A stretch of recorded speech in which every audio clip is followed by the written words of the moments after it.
मेरे प्रिय छात्रों, फिर से संस्कृत व्याकरण के भाग 6 में आप सबका स्वागत है। मैं उम्मीद करता हूं कि भाग 6 देखने से पहले आप भाग 1 से लेकर भाग 5 तक अवश्य देख चुके होंगे। इस भाग में हम लोग लट लकार से धातु रूप बनाना सीखेंगे। लट लकार का सूत्र हम लोगों को याद कर लेना है। लट लकार का सूत्र होता है ती तह अंति सी थह थ आमी आवह आमह। इसका मतलब यह हुआ कि यदि प्रथम पुरुष कर्ता होगा तो क्रिया में हम लोग ती तह अंति लगाएंगे। एक वचन में ती लगाएंगे, द्विवचन में तह लगाएंगे और बहुवचन में अंति लगाएंगे। मध्यम पुरुष का कर्ता होगा तो क्रिया में सी लगाएंगे, थह लगाएंगे, थ लगाएंगे। यदि उत्तम पुरुष का कर्ता होगा तो क्रिया में आमी लगाएंगे, आवह लगाएंगे और आमह लगाएंगे। जैसे अब हमको पठ धातु का रूप बनाना है। पठ धातु का रूप बनाने के लिए देखिए, पठ में ती लगा दिए तो पठती बन गया, पठ में तह लगा दिए तो पठतह बन गया, पठ में अंति लगाएंगे तो अ का लोप हो जाएगा, ठ के साथ जुड़ जाएगा और अंति हो जाएगा। पठ में सी लगा देंगे, पठ सी हो जाएगा। पठ में थ लगा देंगे तो पठथा हो जाएगा। पठ में थ लगा देंगे तो पठत हो जाएगा। अब पठ में आमी लगाएंगे तो देखिए, पठ में आमी लगाएंगे तो आ का आकार हो जाएगा और मोहर से मी हो जाएगा। पठ में आवह लगाएंगे तो आ का आकार हो जाएगा और वह हो जाएगा। पठामह, पठ में आमह लगाएंगे तो पठ हो जाएगा और आ हो जाएगा, आकार का आ हो जाएगा, आ का आकार हो जाएगा और म हो जाएगा। तो इस प्रकार पठ धातु लट लकार में पठ धातु बनता है पठती पठतः पठन्ति, पठसी पठथः पठत, पठामी पठावह पठामह। अब इसको आप लोग फेयर में लिख लीजिएगा और इसको याद कर लीजिएगा। लट लकार के सूत्र को भी फेयर में लिख लीजिएगा, इसको याद कर लीजिएगा।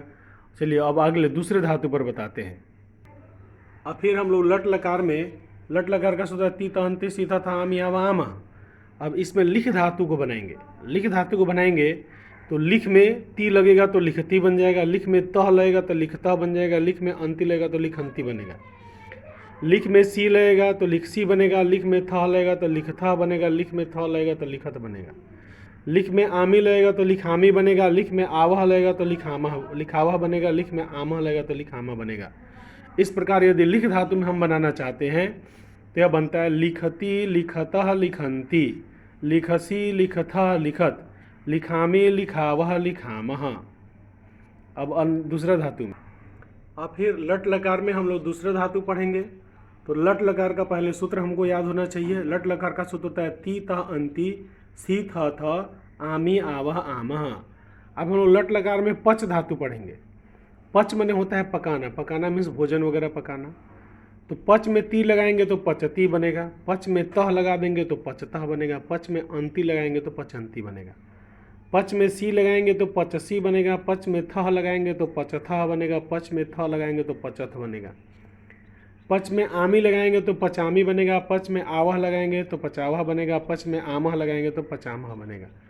तो इस प्रकार लट लकार में पच धातु का रूप बनेगा पचती पचतः पचंती, पचसी पचथः पचत, पचामी पचावह पचामह। अब फिर हम लोग लट लकार का सूत्र पढ़ेंगे। लट लकार का सूत्र है ती थ अंति सी थ थ आमी आवह आमा। अब इस सूत्र पर भ्रम धातु को माने भ्रम धातु का रूप बनाएंगे। इस सूत्र पर जब भ्रम धातु का रूप बनाते हैं तो सबसे पहले भ्रम में ती मिलाते हैं तो बनता है भ्रमति, भ्रम में तह मिलाएंगे तो भ्रमतः, भ्रम में अंति मिलाएंगे तो भ्रमंती, भ्रम में सी मिलाएंगे तो भ्रमसी, भ्रम में थ मिलाएंगे तो भ्रमथः, भ्रम में थ मिलाएंगे तो भ्रमत, भ्रम में आमी मिलाएंगे तो भ्रमामी, भ्रम में आवह मिलाएंगे तो भ्रमावह, भ्रम में आमह मिलाएंगे तो भ्रमामह। इस तरह बन जाता है भ्रमति भ्रमतः भ्रमंती, भ्रमसी भ्रमथः भ्रमत, भ्रमामी भ्रमावह भ्रमामह। इस प्रकार से अन्य धातुओं के भी हम लोग लट लकार में रूप बना सकते हैं। तो हमारे वाक्य जब हमको वाक्य प्राप्त होगा उस वाक्य में लट लकार मीन्स वर्तमान काल यदि दिया रहेगा तो उसमें हम लोग लट लकार का प्रयोग करेंगे। और लट लकार की इतनी क्रियाएं हैं, माने 9 क्रियाएं हैं, इसी 9 में से कोई ना कोई क्रिया प्रयोग होगी। अगले वीडियो में उन क्रियाओं का प्रयोग कैसे करना है आपको यह सिखाया जाएगा। आप लोग यह वीडियो देख रहे हैं, इससे यह पता चलता है कि आप लोग पढ़ाई के प्रति बहुत गंभीर हैं। आप ही के जैसे और भी जो बच्चे पढ़ाई के प्रति गंभीर हैं उनको यह वीडियो दिखाएं, उनको सब्सक्राइब करने के लिए कहें और बेल का आइकन दबाएं जिससे उनके पास भी यह वीडियो पहुंच सके। हम लोग अपने वीडियोज़ में टेक्स्ट बुक की रीडिंग कराते हैं, नोट्स बनवाते हैं, फेयर कराते हैं, उसके अंदर दिए गए सभी प्रश्नों के जवाब देते हैं और इसके अलावा बोर्ड में आने वाले अन्य प्रश्नों के भी जवाब देते हैं, क्योंकि बोर्ड में अच्छा नंबर लाना आपका उद्देश्य है और टेक्स्ट बुक से ही अच्छे नंबर आते हैं। इसलिए इसको पढ़ते रहिए, वीडियो देखते रहिए। आप लोगों का वीडियो देखने के लिए बहुत बहुत धन्यवाद।